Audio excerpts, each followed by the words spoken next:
అప్పుడు కుటుంబ భారము ఒక ప్రక్క, అప్పుల భారం మరొక ప్రక్క, ఏమీ దిక్కుతోచని స్థితిలో పనికి వెళుతూ మమ్మల్ని చూసుకుంటూ అక్క, చిన్నక్క, పెద్దక్కకు తండ్రి గారు ఉండగానే వివాహం జరిగింది. చక్కని కుటుంబంలో వారు కోడలుగా ఉన్నారు.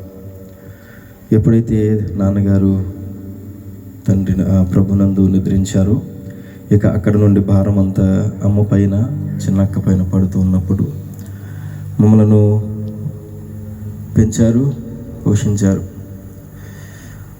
ఒక మాటలో చెప్పాలనంటే నా తండ్రి స్థానాన్ని మా చిన్నక్క తీసుకున్నారు. నిందించబడ్డారు, అవమానించబడ్డారు. ఎన్నో శ్రమలు, ఎన్నో బాధలు, ఎన్నో వచ్చిన ఒకటే ఆలోచన, నా తండ్రి సేవ చేసి మాకేం అప్పగించలేదు, నేను సేవ చేసి ఏం సంపాదిస్తాను అని 2009 సంవత్సరం వరకు తిరుగుతూనే ఉన్నాను.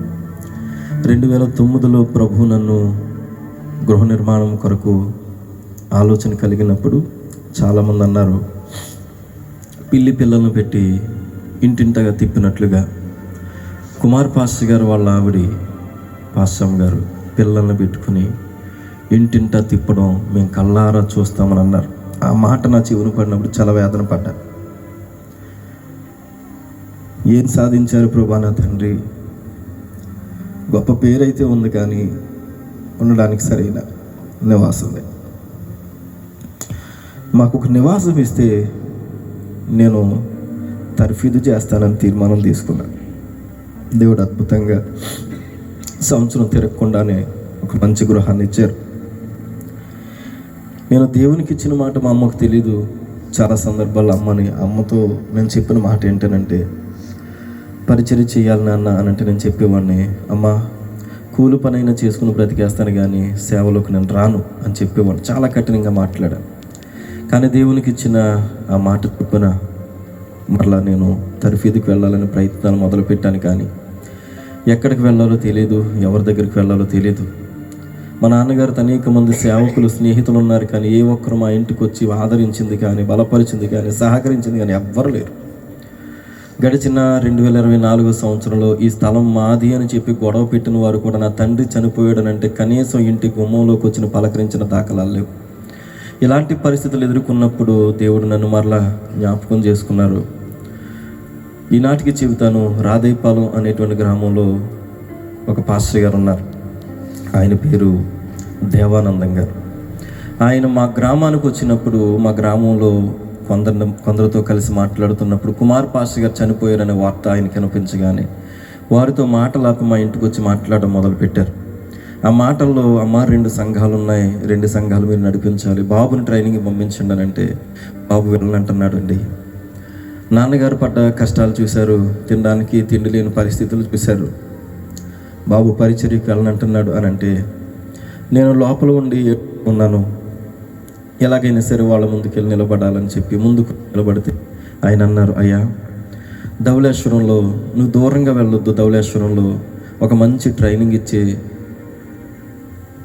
బైబిల్ తరగతులు చెప్పేటువంటి ఒక చక్కని వేద పాఠశాల ఉంది, అక్కడికి నువ్వు వెళతావనంటే నేను వెళ్తాను సార్, అయితే నన్ను తీసుకెళ్ళేవారు ఎవరు లేరనంటే రేపు నీవు రెడీగా ఉండు, నేనే వస్తానని చెప్పి ఆయన నా వెంట వచ్చి నన్ను తీసుకుని వెళ్ళి 2029 సంవత్సరంలో CM క్యాంపస్లో మహాత్మీయ దైవ సేవకులు నవీన్ రాజు గారి చేతులు పెట్టారు.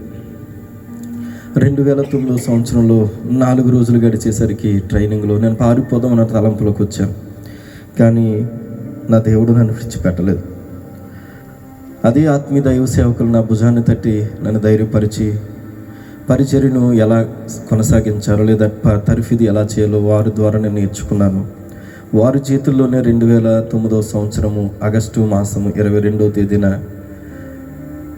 రక్షణ అనుభవంలోనికి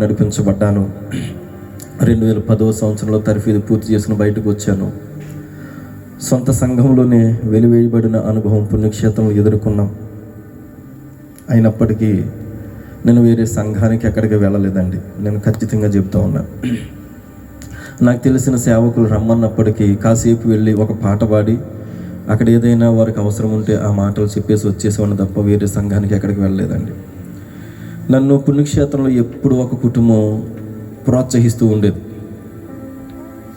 ఆ కుటుంబీకులు ఎక్కడే ఉన్నారు, నాకు చాలా ఇష్టం వాళ్ళంటే. ఒకవేళ ఏదైనా వ్యత్యాసాన్ని చూపించి ఇతరులు మాట్లాడొచ్చేమో, కానీ నేను ప్రేమించే కుటుంబాలు పుణ్యక్షేత్రంలో చాలా ఉన్నాయి. వారు కూడా ప్రాముఖ్యమైన వారు ఇక్కడే ఉన్నారు. మామయ్య గారు, లోకా గారు, అలాగే దయ్యమణి గారు. స్థానిక సంఘంలో ఎలాగైనా నిలబడాలని చెప్పి చాలా సందర్భాలు నన్ను అన్నారు, నాన్న, తమ్ముడు రవి, నువ్వు సేవ చేయాలి, మీ నాన్నగారి పేరు నిలబెట్టాలని. అంటే నిలబడడానికి అవకాశం ఇచ్చేవారు కాదు. ఒకవేళ అవకాశం ఇస్తే అవతల ఉన్న వ్యక్తులు ఇబ్బంది పరిచేవారు. అలాగనే 2013 సంవత్సరంలో నెమ్మదిగా ఆ సంఘంలో నుంచి బయటకు నెట్టివేసేటువంటి పరిస్థితిని పొందుకున్నాం. బయటకు వచ్చాం. ఇక్కడ ఈ రేక్ షెడ్ కూడా 2013 సంవత్సరంలో సుమారుగా 1,80,000 రూపాయలు అప్పు చేసి కట్టడం జరిగింది. ఈ కట్టిన మందిరాన్ని కూడా ఎవరు కట్టమన్నారు అని చెప్పి ఆపడానికి వచ్చారు, కానీ మందిరాన్ని కట్టావు కదా నాయన, సరే పరిచర్య కొనసాగించు, దేవుడే ఉన్నాడని చెప్పిన వాళ్ళు లేరండి. 2013 నుండి 2024 వరకు ఈ మందిరం విషయంలో నేను నలిగినంతగా ఇంకెవరు నలిగొండరు. విశ్వాసులు చాలామంది చూశారు. మందిరం పాడైపోతుంది. ఒకప్పుడు దివ్యమైనటువంటి దేవుని మహిమ చేత వెలిగిన ఈ మందిరం పాడైపోయింది. ఇలా మందిరం ఉండడం మంచిది కాదని చెప్పి చాలామంది చాలా చోట్ల నాకు తెలియచేశారు. కానీ ఒకే ఒక్క మాట నన్ను వెంటాడేది, ఈ మందిరాన్ని నాన్నగారికి కట్టినటువంటి దైవ సేవకులు అన్నమాట, ఈ స్థలం నీ బాబు సొత్తు కాదు, అక్కడ నువ్వు అడుగు పెట్టడానికి వీలు లేదని చెప్పారు. నా తండ్రి చెప్పే మాట విశ్వాసుల సహకారంతో అక్కడ స్థలాన్ని కొన్నానని, నా తండ్రి చెప్పిన మాట విశ్వాసుల సహకారంతో అక్కడ పరిచర్య ప్రారంభించానని. అది నాది అని చెప్పి వారు గొడవకు దిగినప్పుడు ఏం చేయాలో కూడా అర్థం కాలే. 2017 సంవత్సరం నుండి 2024 సంవత్సరం వరకు కూడా కుమార్ పాస్టర్ గారు అబ్బాయి అంటే నీకే ఇస్తామని 24 సంవత్సరం మార్చి నెలలో మాకు తెలియకుండా ఈ స్థలాన్ని నమ్మకం పెట్టారు. ఏమీ తెలియని పరిస్థితుల మధ్య, ఎవరితో మాట్లాడో తెలియని స్థితిలో నాన్నగారి దగ్గర ఉన్నటువంటి విశ్వాసులందరి దగ్గరికి వెళితే వాళ్ళందరూ నాకు వెన్నంటి నిలబడ్డారు. వారి సహకారంతో వారి ఎదుటి నిలబడేటువంటి శక్తిని దేవుడిచ్చాడు. వారు మాత్రమే కాదు, గ్రామంలో ఉన్నటువంటి గ్రామ పెద్దలు కూడా తండ్రి గారు చేసిన పరిచర్యను గుర్తించి వారు కూడా మా వెంట నిలబడ్డారు. వారి ద్వారా మంచి సహకారాన్ని పొందుకున్నాం. ఈనాటికి అమ్మమ్మ గారు నాకు దారిలోనే, పేరు నాకు కొంచెం లక్ష్మమ్మమ్మ గారు. నేను ఇలా వచ్చాను అని అంటే, ఈ మందిరం కట్టేటప్పుడు అమ్మమ్మ గారికి తెలుసు ఇక్కడ ఇటక ఎన్నో పెట్టాను.